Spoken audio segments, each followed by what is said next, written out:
Ok, continuamos con el capítulo 1.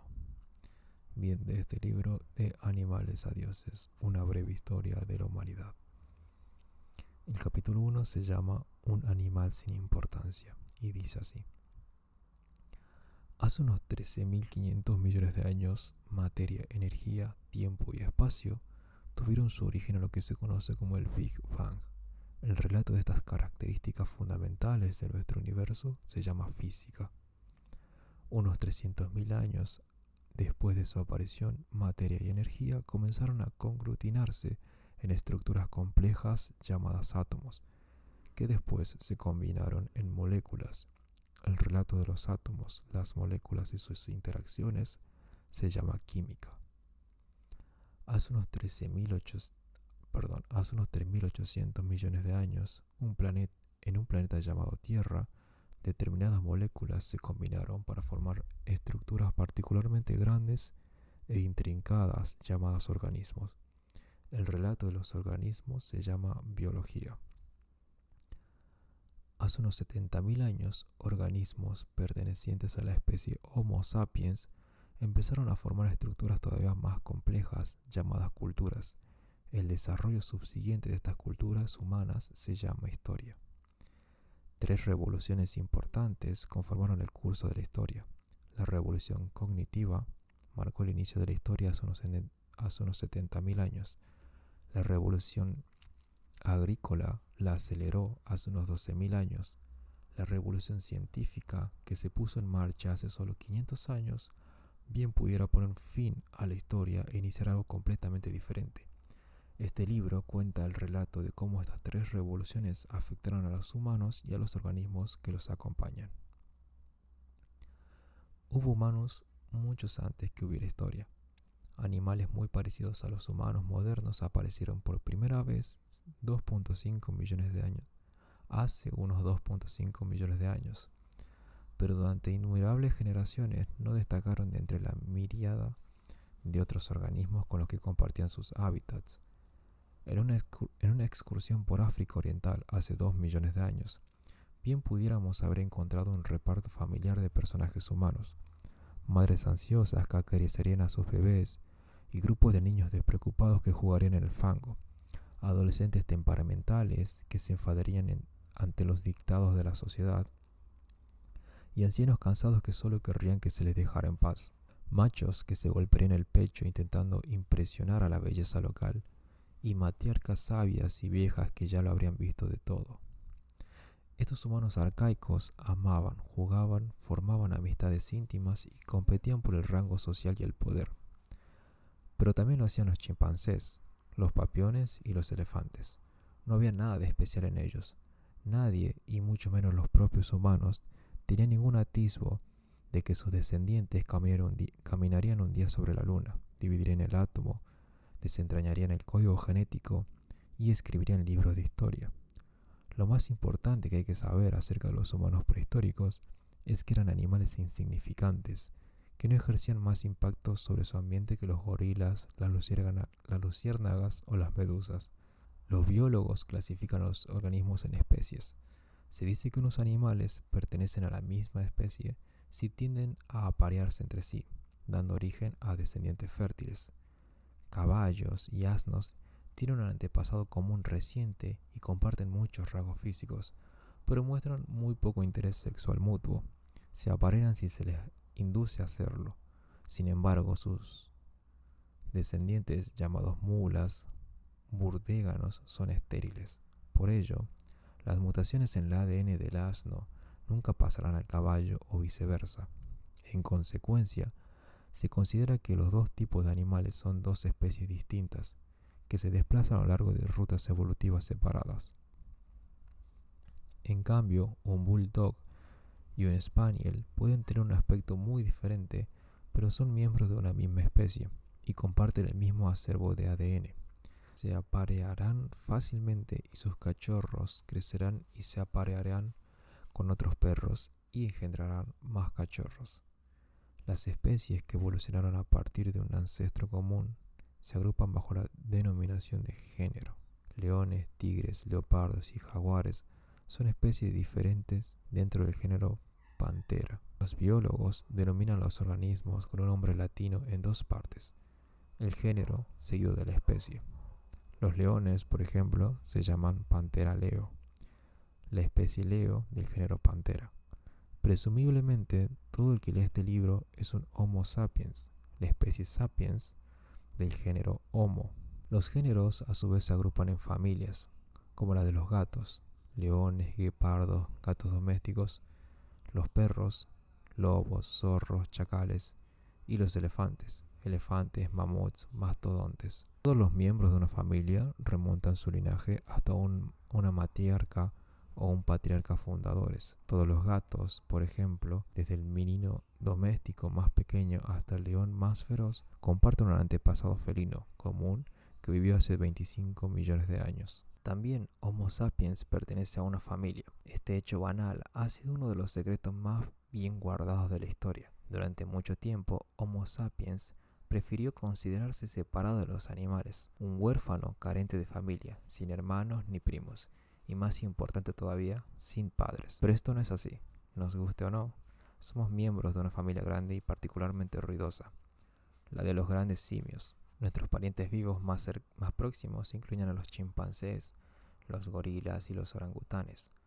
Los chimpancés son los más próximos. Hace exactamente 6 millones de años, una única hembra de simio tuvo 2 hijas.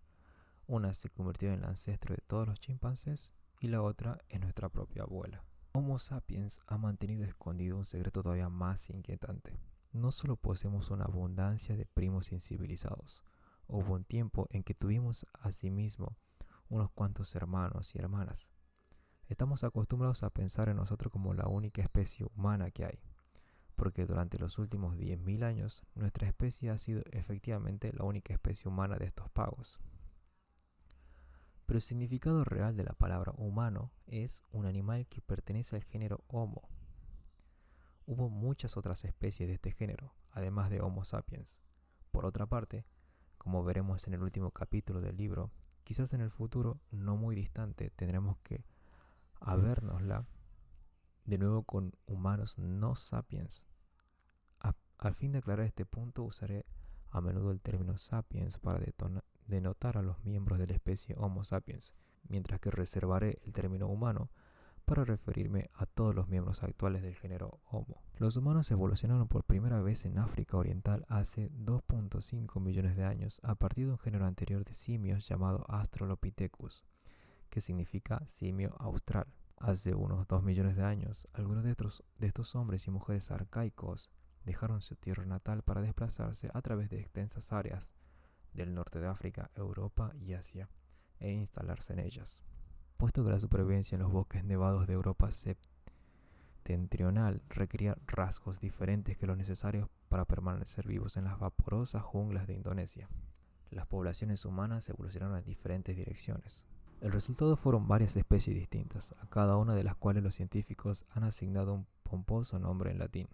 Los humanos en Europa y Asia Occidental evolucionaron en Homo neanderthalensis, hombre del valle de Neander, a los que de manera popular se hace referencia simplemente como neandertales. Los neandertales, más corpulentos, musculosos que nosotros, sapiens, estaban bien adaptados al clima frío de Eurasia Occidental de la época de las glaciaciones. Las regiones más orientales de Asia estaban pobladas por Homo erectus, hombre erguido, que sobrevivió allí cerca de 2 millones de años, lo que hace de ella la especie más duradera de todas. La especie humana más duradera de todas. Es probable que este récord sea batido incluso por nuestra propia especie. Es dudoso que Homo sapiens esté aquí todavía dentro de 1000 años, de manera que 2 millones de años quedan realmente fuera de nuestras posibilidades. En la isla de Java, en Indonesia, vivió Homo solensis, el hombre del Valle del Sol, que estaba adaptado a la vida en los trópicos. En otra isla de Indonesia, la pequeña isla de Flores, los humanos arcaicos experimentaron un proceso de enanismo. Los humanos llegaron por primera vez a Flores cuando el nivel de mar era excepcionalmente bajo y la isla era fácilmente accesible desde el continente. Cuando el nivel del mar subió de nuevo, algunas personas quedaron atrapadas en la isla, que era pobre en recursos. Las personas grandes, que necesitan mucha comida, fueron las primeras en morir. Los individuos más pequeños sobrevivieron mucho mejor a lo largo de las generaciones. Las gentes de Flores se convirtieron en enanos. Los individuos de esta especie única, que los científicos conocen como Homo floresiensis, alcanzaban una altura máxima de solo 1 metro y no pesaban más de 25 kilogramos. Esto es muy poco. 25 kilogramos es muy poco peso para un humano. Un niño muy pequeño pesa 25 kilogramos. No obstante, eran capaces de producir utensilios de piedra e incluso ocasionalmente consiguieron capturar a algunos de los elefantes de la isla. Aunque, para ser justos, los elefantes eran asimismo una especie enana.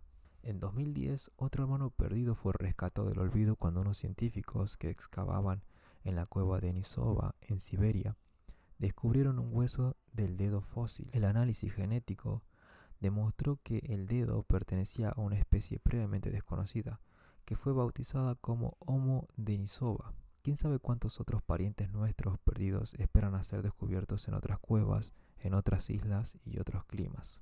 Mientras estos humanos evolucionaban en Europa y Asia, la evolución en África Oriental no se detuvo.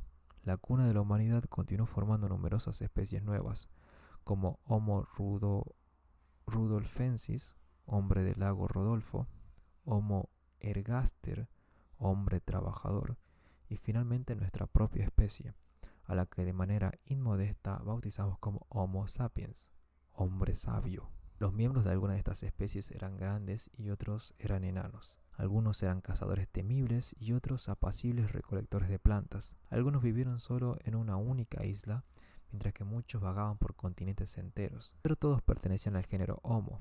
Todos eran seres humanos. Ok, y aquí hay una figura. Figura número 2.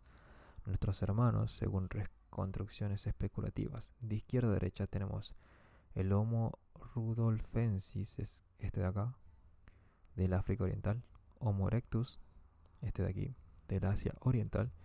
Y el Homo neanderthalensis, es decir, el Neandertal, de Europa y Asia Occidental. Todos son humanos. Es una falacia común considerar que estas especies se disponen en una línea de descendencia directa.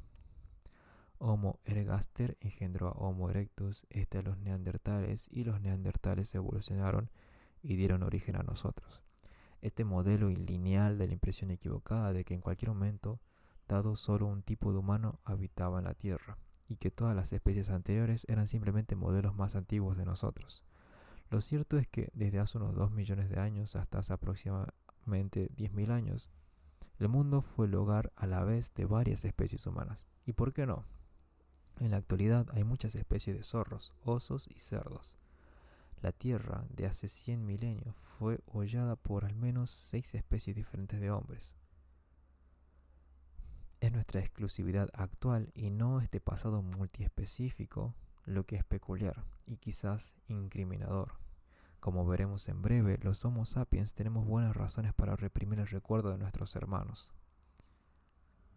Esto suena a que desaparecieron por una razón bastante turbia en la que nosotros estamos involucrados. Me da la sensación, no sé igual. El coste de pensar. A pesar de sus muchas diferencias, todas las especies humanas comparten varias características distintivas. La más notable es que los humanos tienen el cerebro extraordinariamente grande en comparación con el de otros animales. Los mamíferos, que pesan 60 kilogramos, tienen en promedio un cerebro de 200 centímetros cúbicos. Los primeros hombres y mujeres de hace 2.5 millones de años tenían un cerebro de unos 600 centímetros cúbicos.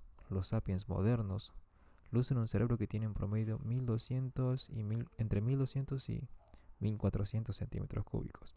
El cerebro de los neandertales era aún mayor. El hecho de que la evolución seleccionara a favor de cerebros mayores nos puede parecer, digamos, algo obvio. Estamos tan prendados de nuestra elevada inteligencia que asumimos que cuando se trata de potencia cerebral, más tiene que ser mejor.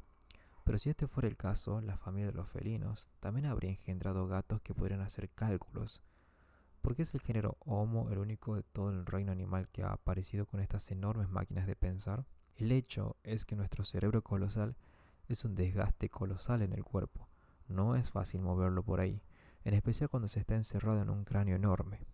es incluso más difícil de aprovisionar. En Homo sapiens, el cerebro supone de 2 al 3% del peso corporal total, pero consume el 25% de la energía corporal cuando el cuerpo está en reposo. En comparación, el cerebro de otros simios requiere solo el 8% de la energía en los momentos de reposo. Los humanos arcaicos pagaron por su gran cerebro de dos maneras. En primer lugar, pasaron más tiempo en búsqueda de comida. En segundo lugar, sus músculos se atrofiaron. Al igual que un gobierno reduce el presupuesto de defensa para aumentar el de educación, los humanos desviaron energía desde los bíceps a las neuronas. No es en absoluto una conclusión inevitable que esto sea una buena estrategia para sobrevivir en la sabana. Un chimpancé no puede ganar a un Homo sapiens en una discusión, pero el simio puede despedazar al hombre como si fuese un muñeco de trapo. Hoy en día nuestro gran cerebro nos compensa magníficamente porque podemos producir automóviles y fusiles que nos permiten desplazarnos mucho más deprisa que los chimpancés y dispararles desde una distancia segura en lugar de pelear con ellos. Pero coches y armas son un fenómeno reciente. Durante más de 2 millones de años, las redes neuronales humanas no cesaron de crecer. Aunque dejando aparte algunos cuchillos de pedernal y palos aguzados, los humanos tenían muy poca cosa que mostrar. ¿Qué fue entonces lo que impulsó la evolución del enorme cerebro humano durante estos 2 millones de años? Francamente, no lo sabemos. Otro rasgo humano singular es que andamos erectos sobre dos piernas. Al ponerse de pie es más fácil examinar la sabana en busca de presas o de enemigos, y los brazos, que son innecesarios para la locomoción, quedan libres para otros propósitos, como lanzar piedras o hacer señales. Cuanto más cosas podían hacer con las manos, más éxito tenían sus dueños. De modo que la presión evolutiva produjo una concentración creciente de nervios y de músculos, finamente ajustados en las palmas y los dedos. Como resultado, los humanos pueden realizar tareas muy intricadas con las manos. En particular, pueden producir y usar utensilios sofisticados.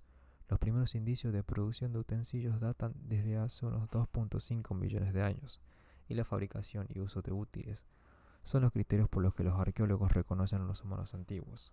Pero andar erguido tiene su lado negativo.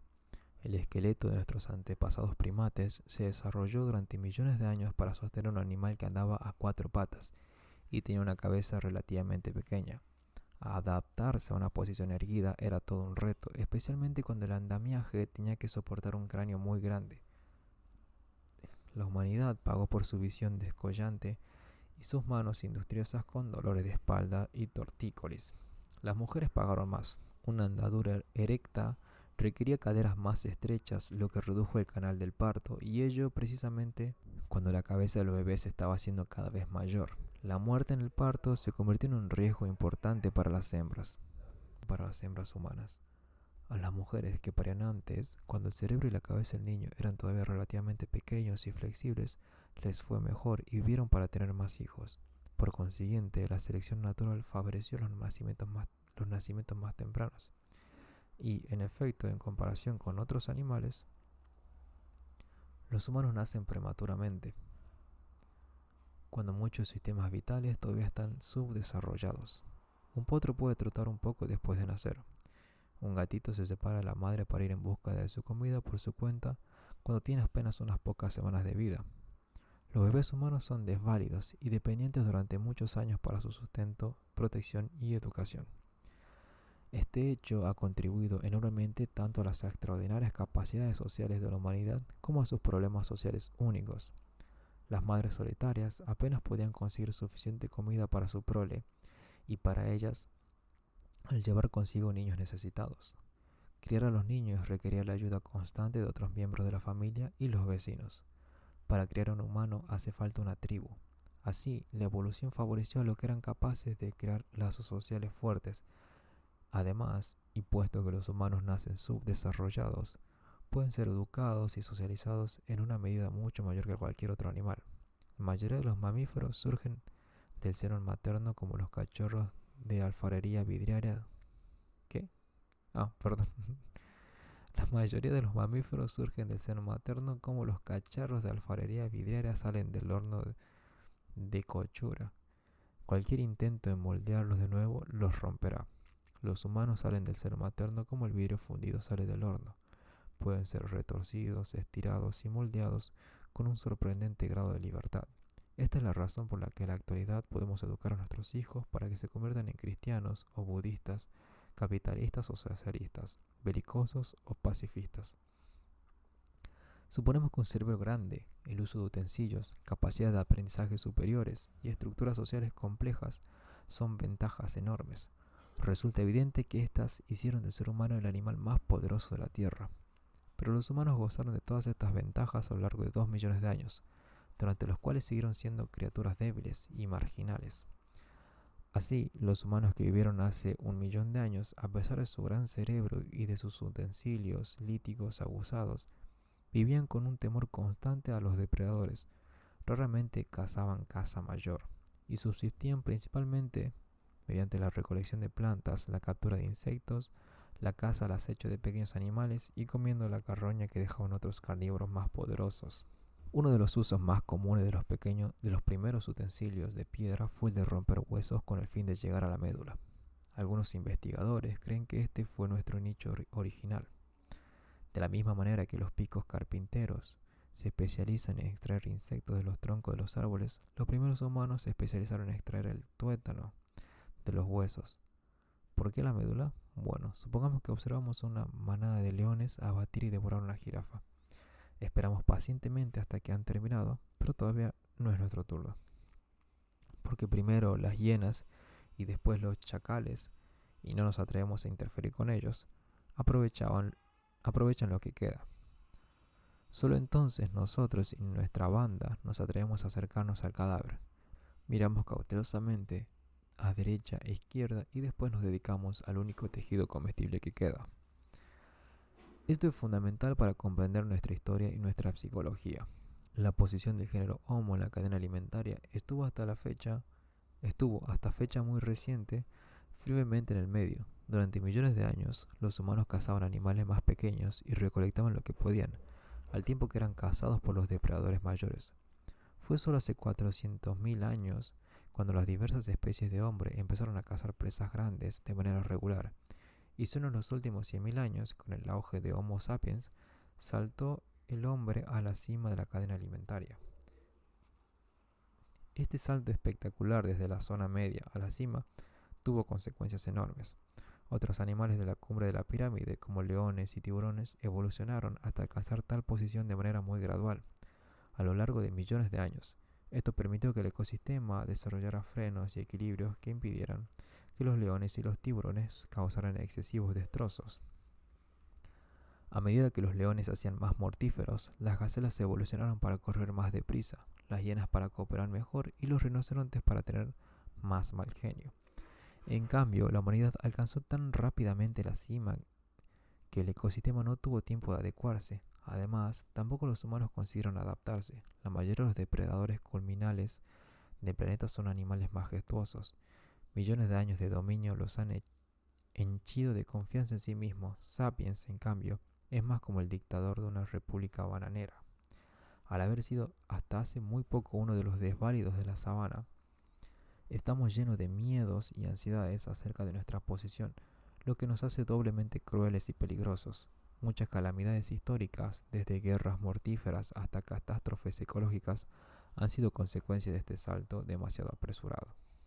Una raza de cocineros. Un paso importante en el camino hasta la cumbre fue la domesticación del fuego. Algunas especies humanas pudieron haber hecho uso ocasional del fuego muy pronto, hace 800.000 años, hace unos 300.000 años. Homo erectus, los neandertales y Homo sapiens usaban el fuego de manera cotidiana. Ahora los humanos tienen una fuente confiable de luz y calor y un arma mortífera contra los leones que rondaban a la búsqueda de presas. No mucho después, los humanos pudieron haber empezado deliberadamente a incendiar sus inmediaciones. Un fuego cuidadosamente controlado podía convertir espesuras intransitables e improductivas en praderas pristinas con abundante caza. Además, una vez que el fuego se extinguía, los emprendedores de la edad de piedra podían caminar entre los restos humeantes y recolectar animales, nueces y tubérculos quemados. Pero lo mejor que hizo el fuego fue cocinar. Alimentos que los humanos no pueden digerir en su forma natural, como el trigo, el arroz y las patatas, se convirtieron en elementos esenciales de nuestra dieta gracias a la cocción. El fuego no solo cambió la química de los alimentos, cambió asimismo su biología. La cocción mataba gérmenes y parásitos que infestaban los alimentos. A los humanos también les resultaba más fácil masticar y digerir antiguos platos favoritos como frutas, nueces, insectos y carroñas si estaban cocinados. Mientras que los chimpancés invierten 5 horas diarias en masticar alimentos crudos, una única hora basta para la gente que come alimentos cocinados. El advenimiento de la cocción permitió que los humanos comieran más tipos de alimentos, que dedicaran menos tiempo a comer y que se las ingeniaron con dientes más pequeños y un intestino más corto. Algunos expertos creen que hay una relación directa entre el advenimiento de la cocción, el acortamiento del tracto intestinal humano y el crecimiento del cerebro humano. Puesto que tanto un intestino largo como un cerebro grande son extraordinarios consumidores de energía, es difícil tener ambas cosas. Al acortar el intestino y reducir su consumo de energía, la cocción abrió accidentalmente el camino para el enorme cerebro de neandertales y sapiens. El fuego abrió también la primera brecha importante entre el hombre y los demás animales. El poder de casi todos los animales depende de su cuerpo, la fuerza de sus músculos, el tamaño de sus dientes, la envergadura de sus alas. Aunque pueden domeñar vientos y corrientes, son incapaces de controlar estas fuerzas naturales y siempre están limitados por su diseño físico. Las águilas, por ejemplo, identifican las columnas de corrientes térmicas que se elevan del suelo, extienden sus alas gigantescas y permiten que el aire caliente las eleve hacia arriba.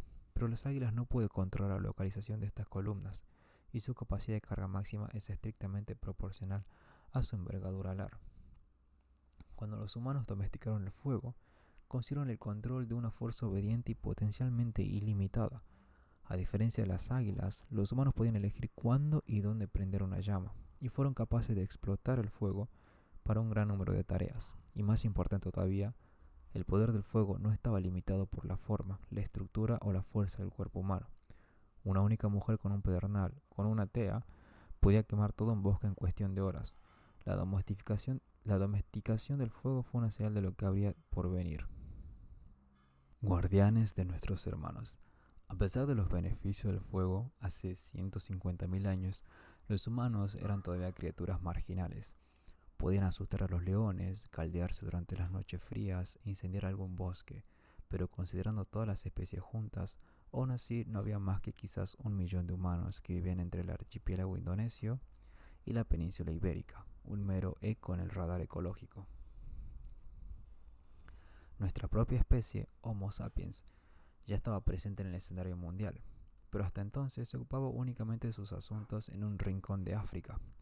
No sabemos con exactitud dónde ni cuándo los animales que pueden clasificarse como Homo sapiens evolucionaron por primera vez a partir de algún tipo anterior de humanos, pero la mayoría de los científicos están de acuerdo en que hace 150.000 años África Oriental estaba poblada por sapiens, que tienen un aspecto igual al nuestro. Si uno de ellos apareciera en una morgue moderna, el patólogo local no advertiría nada peculiar. Gracias a la bendición del fuego, tenían dientes y mandíbulas más pequeños que sus antepasados, a la vez que tenían un cerebro enorme, igual en tamaño al nuestro. Los científicos también coinciden que hace unos 70.000 años, sapiens procedentes de África Oriental se extendieron por la península arábica y desde allí invadieron rápidamente todo el continente euroasiático. Véase el mapa 1. Ok, vamos a ver este mapa. Homo sapiens conquista el planeta. Los números indican las fechas de llegada de Homo sapiens en años antes del presente. Entonces tenemos acá en África, tenemos un camino por acá, desplazamientos de estos lados. 45.000 años antes del presente, llegamos, supongo que a Europa y Asia. 70.000 años del presente, esta parte del sur, y la parte esta del sur de Asia, 60.000 años antes del presente. Y acá en Australia, Oceanía, 45.000 años antes del presente. Y luego tenemos América, que cruza por aquí. América del Norte, 16.000 años antes del presente. Y los últimos que llegaron, supongo que fue acá, América del Sur, 12.000 años antes del presente. Ok, y acá hay diferencia: Homo sapiens, neandertales y otras especies. Cuando Homo sapiens llegó a Arabia, la mayor parte de Eurasia ya estaba colonizada por otros humanos. ¿Qué les ocurrió? Existen dos teorías contradictorias. La teoría del entrecruzamiento cuenta una historia de atracción, sexo y mezcla. A medida que los inmigrantes africanos se extendían por todo el mundo, se reprodujeron con otras poblaciones humanas, y las personas actuales son el resultado de ese entrecruzamiento. Por ejemplo, cuando los sapiens alcanzaron el Oriente Próximo y Europa, encontraron a los neandertales. Estos humanos eran más musculosos que los sapiens, poseían un cerebro mayor y estaban mejor adaptados a los climas fríos. Empleaban utensilios y fuego, eran buenos cazadores y aparentemente cuidaban a sus enfermos y débiles. Los arqueólogos han descubierto huesos de neandertales que vivieron durante muchos años con impedimentos físicos graves que son prueba de que eran cuidados por sus parientes. A menudo se ilustran las caricaturas a los neandertales como la gente de las cuevas, arquetípicamente bestiales y estúpidos, pero pruebas recientes han cambiado su imagen. Acá hay una reconstrucción especulativa de un niño neandertal. Las pruebas genéticas indican que al menos algunos neandertales pudieron haber tenido piel y pelos claros. Que para mí se ve como un niño común. Es decir, excepto por algunos pequeños rasgos, podría bien ser un niño común y corriente. Según la teoría del entrecruzamiento, cuando los sapiens se extendieron por las tierras de los neandertales, los sapiens se reprodujeron con los neandertales hasta que las dos poblaciones se fusionaron. Si este fuera el caso, entonces los euroasiáticos de la actualidad no son sapiens puros, son una mezcla de sapiens y neandertales. De manera parecida, cuando los sapiens alcanzaron Asia Oriental, se entrecruzaron con los erectus locales, de manera que chinos y coreanos son una mezcla de sapiens y erectus. La hipótesis opuesta, la llamada teoría de la sustitución, cuenta una historia muy distinta. Una historia de incompatibilidad, aversión y quizás incluso genocidio. Según esta teoría, los sapiens y los otros humanos tenían anatomías diferentes y muy probablemente hábitos de apareamiento e incluso olores corporales diferentes. Habría tenido escaso interés sexual los unos hacia los otros. Incluso si un Romeo neandertal y una Julieta sapiens se enamoraron, no pudieron procrear hijos fértiles, porque la brecha genética que separaba las dos poblaciones ya era insalvable. Las dos poblaciones permanecieron completamente distintas y cuando los neandertales se extinguieron o fueron exterminados, sus genes murieron con ellos. De acuerdo con esta teoría, los sapiens sustituyeron a todas las poblaciones humanas anteriores sin mezclarse con ellas. Si este fuera el caso, los linajes de todos los humanos contemporáneos pueden remontarse exclusivamente a África Oriental, hace 70.000 años. Todos somos sapiens puros. Muchas cosas dependen de este debate. Desde una perspectiva evolutiva, 70.000 años es un intervalo relativamente corto. Si la teoría de la sustitución es correcta, todos los humanos actuales tienen aproximadamente el mismo equipaje genético, y las distinciones raciales entre ellos son insignificantes. Pero si la teoría del entrecruzamiento es cierta, bien pudiera haber diferencias genéticas entre africanos, europeos y asiáticos que se remonten a cientos de miles de años. Esto es dinamita política que podría proporcionar material para teorías raciales explosivas. En las últimas décadas, la teoría de la sustitución ha sido la que ha tenido más aceptación en la disciplina. Tenía el respaldo arqueológico más firme y era más políticamente correcta. Los científicos no tienen ningún deseo de abrir la caja de Pandora del racismo al afirmar que entre las poblaciones humanas modernas había una diversidad genética significativa. Pero esto se acabó en 2010 cuando se publicaron los resultados de un estudio que duró 4 años para cartografiar el genoma de los neandertales. Los genetistas habían podido reunir suficiente ADN intacto de neandertales a partir de fósiles para efectuar una comparación general entre este y el ADN de los humanos contemporáneos. Los resultados sorprendieron a la comunidad científica. Resultó que entre el 1 y el 4% del ADN humano único de poblaciones modernas de Oriente Próximo y Europa es ADN neandertal. No es un porcentaje muy grande, pero es importante. Una segunda sorpresa llegó varios meses después, cuando se mapeó el ADN extraído del dedo fosilizado de Denisova. Los resultados demostraron que hasta el 6% del ADN humano único de los melanesios y aborígenes australianos modernos es ADN denisovano. Si estos resultados son válidos, y es importante tener en cuenta que se están realizando más investigaciones que pueden reforzar o modificar estas conclusiones, los partidarios del entrecruzamiento acertaron al menos en algunas cosas. Pero esto no significa que la teoría de la sustitución sea totalmente errónea, puesto que neandertales y denisovanos contribuyeron solo con una pequeña cantidad de ADN a nuestro genoma actual. Es importante hablar de una fusión entre los sapiens y otras especies humanas. Aunque las diferencias entre ellos no eran suficientemente grandes para impedir por completo la cópula fértil, lo eran lo bastante para hacer que tales contactos fueran muy raros. Así pues, ¿cómo podemos entender el parentesco biológico entre los sapiens, neandertales y denisovanos? Es obvio que no se trataba de especies completamente diferentes, como los caballos y los asnos. Por otra parte, no se trataba simplemente de poblaciones diferentes de la misma especie, como bulldogs y spaniels. La realidad biológica no es blanca y negra, existen asimismo importantes áreas grises. Cada dos especies que evolucionaron a partir de un antepasado común como caballos y asnos fueron en algún momento dos poblaciones de la misma especie, como los bulldogs y los spaniels. Tuvo que haber existido un momento en el que las dos poblaciones ya eran muy distintas entre sí, pero que todavía eran capaces, en raras ocasiones, de tener sexo y procrear descendientes fértiles. Después, otra mutación cercenó este último hilo que las conectaba y siguieron sus caminos evolutivos separados. Parece que hace unos 50.000 años, sapiens, neandertales y denisovanos se hallaban en este punto limítrofe. Eran casi especies completamente separadas, pero no del todo. Como veremos en el capítulo siguiente, los sapiens ya eran muy diferentes a los neandertales y denisovanos, no solo en su código genético y en sus rasgos físicos, sino también en sus capacidades cognitivas y sociales. Pero parece que todavía era posible en raras ocasiones que un sapiens y un neandertal procrearan un hijo fértil.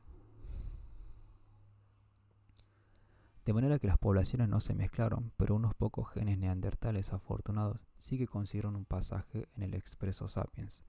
Y es inquietante y quizás emocionante pensar que nosotros, sapiens, pudimos en una época haber tenido sexo con un animal de una especie diferente y pudimos haber engendrado hijos juntos.